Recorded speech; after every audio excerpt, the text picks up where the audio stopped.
আল্লাহ সাক্ষী, কসম, আমি এই জাতিকে ঐক্যবদ্ধ করার জন্য দাঁড়িয়েছি। আমি সন্ত্রাস জঙ্গিবাদের বিরুদ্ধে লড়াই করছি। নিজের পকেটের টাকা খরচ করে আমার প্রিয় জন্মভূমি এই বাংলার মাটি যেন ইরাক, সিরিয়া, আফগানিস্তান না হয়, আমি সেই চেষ্টা করছি। আমি মনে করি, আমি আল্লাহকে বিশ্বাস করি, রাসূলকে বিশ্বাস করি, আমার কোরআন যথেষ্ট। আজকে দুনিয়া মানুষের শান্তি নাই। এই অশান্তিময় দুনিয়া থেকে দুনিয়াকে শান্তিপূর্ণ করতে হলে আল্লাহর বিধানের দিকে আমাদেরকে প্রত্যাবর্তন করতে হবে।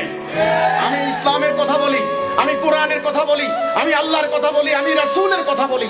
এই কথাগুলি বলার জন্য আজকে এখানে দাঁড়িয়েছি। হ্যাঁ, আমার একটা সীমাবদ্ধতা আছে, আমি মাদ্রাসায় পড়ি নাই। ভালো কথা, মাদ্রাসায় পড়ি নাই বলেই আমি কি কোরআনের কথা বলতে পারি না?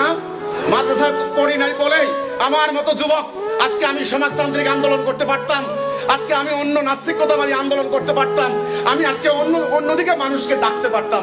আজকে আমি দাঁড়িয়ে কোরআনের দিকে ডাকছি, আজকে আমি সন্ত্রাসের বিরুদ্ধে কথা বলছি, আজকে আমার জীবন সম্পদকে আমি মানবতার কল্যাণে ব্যয় করছি। আমি এই শিক্ষা পেয়েছি আমার রাসূল থেকে, আমার নবী থেকে। আমার নবী আমার জন্য উসওয়াতুন হাসানা। কোনো দিকে আমাদের যাওয়ার দরকার নাই।